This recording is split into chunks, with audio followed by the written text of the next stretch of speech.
असदुद्दीन ओवैसी ने भी लखीमपुर जाने का ऐलान कर दिया है। ओवैसी ने कहा है कि मैं उन लोगों के साथ यकजहती दिखाने के लिए लखीमपुर खीरी जाऊंगा जिनका मरकजी वजीर के बेटे ने कत्ल कर दिया है।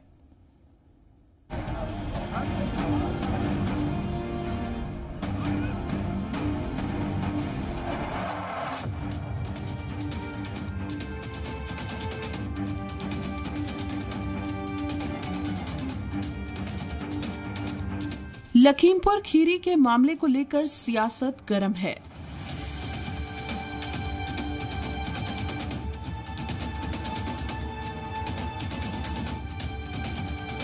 इस बीच ऑल इंडिया मजलिस इत्तेहाद मुस्लिमीन के कौमी सदर और रुकने पार्लियामेंट बैरिस्टर असदुद्दीन ओवैसी ने लखीमपुर खीरी वाक़े पर रद्द-ए-अमल का इजहार करते हुए लखीमपुर खीरी जाने का ऐलान कर डाला।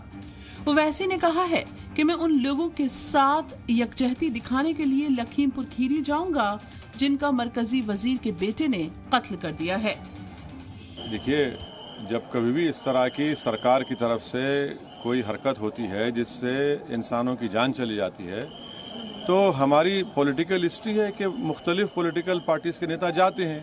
क्यों जाते हैं? जाकर पीड़ित परिवार से उनके आंसू पोंछते हैं, उनको हिम्मत दिलाते हैं और इंसाफ की उम्मीद दिलाते हैं। मगर क्यों रोका जा रहा है? उन लोगों को रोकना नहीं चाहिए। हमारा भी इरादा है, हम यहाँ पर एक टीवी चैनल कॉन्क्लेव में आए, हम भी जाना चाहेंगे लखीमपुर खीरी को, ताकि उन लोगों के साथ ठहरे। भाई, आप कैसा दिन के उजाले में आप रोन देंगे गाड़ी से किसी को? कि यानी देश चलेगा संविधान से या किसी एक बेटे के जहालत से और उसकी हैवानियत से? बीजेपी पर हमलावर होते हुए असदुद्दीन ओवैसी ने कहा कि ये एक घिनौना जुर्म है। ये वो वक्त है जब मोदी सरकार को 3 ज़राई क़वानीन को वापस ले लेना चाहिए। साथ ही उन्हें मरकजी वजीर दाखिला बराए मुमलिकत को भी हटा देना चाहिए। कैसा बैठे रहेंगे पद पे? उनको तो छोड़ना चाहिए ना। छोड़ेंगे तभी तो इंसाफ होगा। वो तो होम मिनिस्टर हैं और उन्हीं के बेटे का नाम आ रहा है और लोग उनकी गाड़ी वहाँ पर है और उन्होंने धमकी दी 2 दिन पहले इस तरह की ये हो सकता है, कहा करेंगे। असदुद्दीन ओवैसी ने कहा कि ये सब कुछ प्री प्लान था और एफआईआर आंखों में धूल झोंकने वाली बात है। साथ ही सुप्रीम कोर्ट या हाई कोर्ट के सिटिंग जज से जांच करवाने का मुतालबा भी कर डाला। ये जो पूरा वाकया हुआ है, ये पूरा प्री प्लान तरीके से हुआ है, क्योंकि थोड़े दिन पहले ही यूनियन मिनिस्टर ने अपनी स्पीच में इसका इशारा दिया और कहा कि 2 मिनट लगेंगे हमको, और वैसा ही हुआ। इसलिए हमारा डिमांड ये है कि किसी हाई कोर्ट सिटिंग जज के जरिए या फिर सुप्रीम कोर्ट के जज के तहत इसका मॉनिटरिंग इंक्वायरी हो ताकि इंसाफ हो सके। रुकने पार्लियामेंट बैरिस्टर असदुद्दीन ओवैसी ने कहा है कि वजीर आला योगी आदित्यनाथ कहते रहे हैं कि ठोक देंगे। अब उनके इस बयान को बीजेपी के लोग अमली जामा पहना रहे हैं और बेकसूर किसानों को ठोक रहे हैं। देखिए, ये सरकार तो अपनी ताकत के बलबूते पर हर उस आवाज़ को बंद करना चाहती है और अगर कोई ज़्यादा करेगा तो ठोक दो की पॉलिसी मुख्यमंत्री बात करते हैं।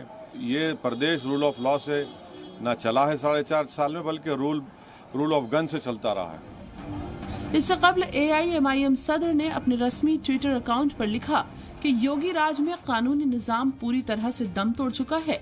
लखीमपुर खीरी कांड इस बात का ठोस सबूत है। उन्होंने आगे कहा कि 8 लोगों की जान जा चुकी है। इसकी जिम्मेदारी सिर्फ सरकार पर आयद होती है। हादसे में मुबैना तौर पर एक मरकजी वजीर के बेटे शामिल थे। इस वजह से जांच की गैर जानिबदाराना होने पर सवाल उठ सकते हैं।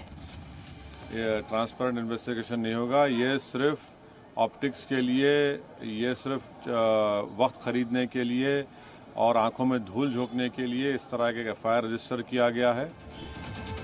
गौरतलब है कि लखीमपुर खीरी में तशद्दुद के दौरान 4 किसानों, 3 बीजेपी कारकुनान और 1 सहाफी की मौत हो गई थी। हालांकि अब सरकार और किसान तंजीमों के बीच इत्तेफाक राय हो गई है। बता दें कि लखीमपुर खीरी में दफा 144 नाफिज है और सियासी जमातों के लीडरान के दौरे पर पाबंदी आयद है। ऐसे में ओवैसी वहां कैसे पहुंचते हैं, ये देखना होगा।